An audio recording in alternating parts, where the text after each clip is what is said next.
Hello, everybody. Welcome to the Political Vigilante. My name is Graham Elwood. Very special interview today. Pamela John, who's from the Progressive Coders Network. Pamela, thank you so much for joining us today. Thank you for having me. So why don't we just get right on it? Why don't you tell people what the Progressive Coders Network is and what you guys are doing and how people can become more aware of it? Very cool. Thanks. We are a group of roughly 1,800 volunteers. We're the successor organization to Coders for Sanders, which was born organically in late 2015, early 2016, from a subreddit called Sanders for President. So at the end of the 2016 Sanders campaign, there were roughly 3,000 coders who had volunteered their time and contributions to build 84 applications for the Sanders campaign. They were not all authorized by the Sanders campaign. It was just a completely grassroots effort. But they did a lot of good, and some of the volunteers ended up being hired on to the campaign to do things like create the Bernie events map and some really neat stuff. Some of you may remember the Burn Kit from 2016, which was an aggregating tool that had all of these wonderful apps that were built by that community. So at the end of 2016, before the Democrats made their official nomination, Rapi Castillo, who was the founder of Progressive Coders Network, knew that they wanted to continue the work and make it sustainable.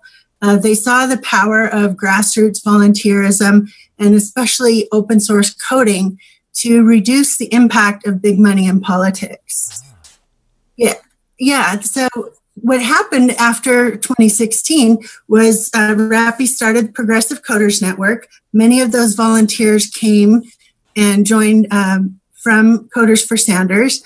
And some of the tools that were built for the 2016 campaign were repurposed, reskinned, rebranded, and used for Hillary 2016 in the general election, for down ballot candidates, progressive candidates, and for things like the original Women's March. Some of the events maps were repurposed and used for Justice Democrats, for ACLU People Power, for the Women's March. Lots of different groups used them. I can't even tell you how many times that repo was forked. So what happens is all of those open source tools, the expense of time and contributions, volunteer contributions, is made really one time. And then they can be repurposed again for relatively little time or money. Almost no money, really, except for the cost of the server. So in that way, the tools that we make in the network they're not typical campaign tools that die at the end of a political campaign. They can be reused and kept pertinent and help other organizations who are doing grassroots outreach on a low budget. Oh, so then how that's pretty amazing. So explain, like, why don't you explain a little bit to our audience what that is versus like a big money candidate, like a big corporate Democrat, what they use versus what you guys have.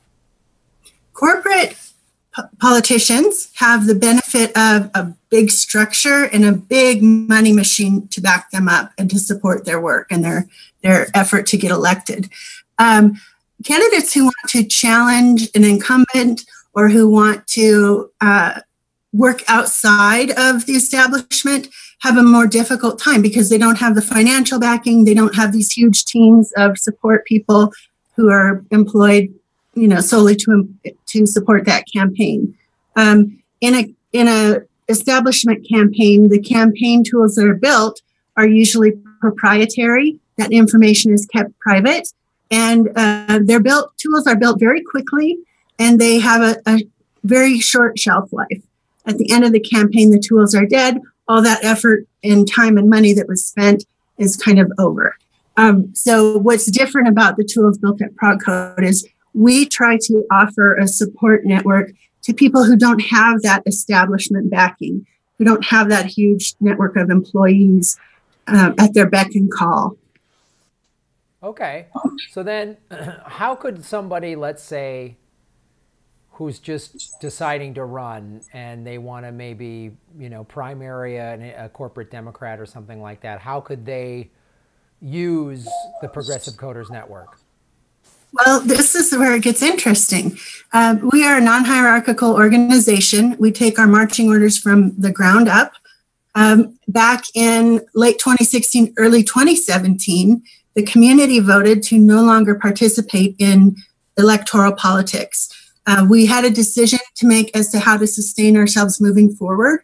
And there was a lot of discussion, months worth of discussion between the members to decide what would our statement of purpose be, what would we do moving forward. And we took a lot of feedback from within the community and then took a community vote. And the vote was decided that people did not want to contribute, A, to the partisan divide, or B, to the divide that was growing on the left. There was a lot of contention around the 2016 election. A divide grew between the leftists and the centrists. And they could foresee a time in the future, in 2018 or 2020, that if there was another election, that our growing community could find itself in a position where we were divided over which candidates to support. We could even envision a time where we could have competing factions within ProgCode who wanted to support different candidates. So it was at that time the decision was made to no longer work with electoral politics, to not engage in political lobbying, which the community views as part of the problem, and to be nonpartisan, but progressive. So our goal is to reach out to that community who no longer identifies, or maybe never did identify, with either establishment party, which finds that they are not, that those parties are not meeting the needs of the public. And we know that right now is roughly 40% of the electorate. There's an even bigger percentage of adults who are not registered to vote at all. So they don't get counted in those figures. That's the group of people that we hope to engage. So when that decision was made and when we filed our nonprofit paperwork with the IRS, then our focus shifted to issues-based advocacy. And that's what we've been doing ever since. So we've worked on, from the very first project I think that we did was the Women's March. We built 9 tools for that original effort before they were the big organization that they are now, before they were fully funded, and it was a huge success. And we saw that after the first Women's March, they, went on to become Women's March Global. They have organizations all over the world, and it's a really big campaign now. So we considered that to be a success. That's what we hope to see from all of our partners.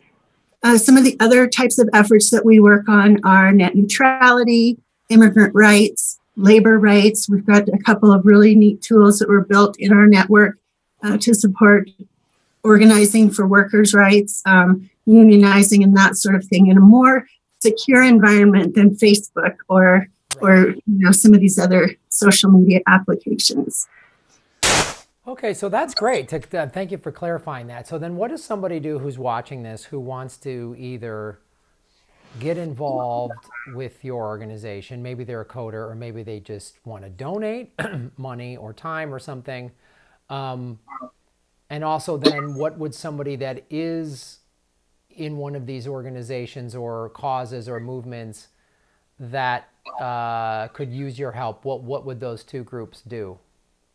Yeah, so they can go to our website at https://progcode.org, and there they will be able to join. They can see what we're doing. They can see the types of projects that are coming out of ProgCode. There's an application to register to join the community. There's a donate button. People can make one-time contributions or monthly small dollar recurring donations. They can switch that up however they want. And we are definitely looking for not just coders, designers, software developers, but also organizers who need to use the services of the community, or volunteers, activists who have a really good idea but don't know how to bring it from ideation to implementation. So that's kind of the people that make up our community. The only thing that we ask folks to do when they join is to show us that they are progressive leaning. However they choose to prove that is up to them, but frequently people send us a link to their social media sites or their LinkedIn or whatever that shows some volunteer work they've done. And then we need to vet them and know that they are who they say that they are. And from then, it's, we are a radically inclusive organization. Anybody who considers themselves progressive, which we know to be a wide range of ideologies, is welcome. We define progressivism as any cause that furthers economic, environmental, racial, or social justice. So even if you don't consider yourself a complete progressive, but you really do believe maybe in the Green New Deal, or you believe in universal health care and you want to see it start at the local level, you're not going to wait for Congress to get its act together. There's a place for you at Prog Code. If you don't have coding experience, if you're like me, I have never coded in my life. I'm interested in it, but I couldn't tell you how to do it to save myself. You're still welcome, because if you have any kind of volunteer organizing skills or, just a desire to power the progressive movement, that's what we're doing. And we just put our heads together. We meet once a week. We talk about ways that we can do what we're doing better. We talk about any ways to streamline our onboarding, our operations to make ourselves more efficient. So people who are maybe process nerds, they're welcome as well. Well, that's a great point. I mean, I say this a lot to my viewers. I say get involved. And, the thing about any non-for-profit organization is any organization just needs administrative help on some level. So even if somebody's like, I don't know anything about programming, they don't have to. There's so many things they could get involved with, social media posts, I'm sure, whatever. So that's a good thing to bring up. And to everybody watching, the link to the Progressive Coders Network will be in my show notes, so you can go right there and check it out, because it's something I talk a lot about on this show, is how to get involved and ways to get involved. And this is pretty, I like the term radically inclusive. And so that's great, Pamela. So anything else that you might want people to know about? I think that we pretty much covered it. It's just, I guess the main thing, the thing that keeps me inspired about Prog Code, there's two things really. It's just like this chaotic, good, free flow of ideas that get tossed out into the pitch zone. People talk about, whether or how they can bring this idea to fruition, and then they get to work on it. The other thing that I like is, because we are focused on issues-based advocacy, we don't have to agree on the entire progressive agenda or the entire progressive platform at all. I could be a very big proponent of universal health care, and maybe you don't really care so much about that, but you're concerned about the environment. So I can find a project that focuses on healthcare. You can work on the environment, and we can get along happily. So there's not this kind of toxic political energy that we see in a lot of social media forums right now. At Prog Code, it's just a bunch of people putting their head down to solve problems and come up with solutions. Awesome. Well, there it is, folks. The Progressive Coders Network is a great way to get involved. And thank you, Pamela John, for taking time out of your day to tell us about it. Thanks so much for having me. Well, guys, thanks for watching, and please like, subscribe, share these videos. Go to patreon.com/Graham Elwood. Watch the ads ahead of me on YouTube. If you click skip ad, I don't get paid. And of course, I've got a lot of tour dates. The Progressive Comedy Tour is coming to the Gulf States in Mississippi and Louisiana, and the Panhandle of Florida in March, Texas in April. Go to GrahamElwood.com for all those dates. Thank you so much for watching.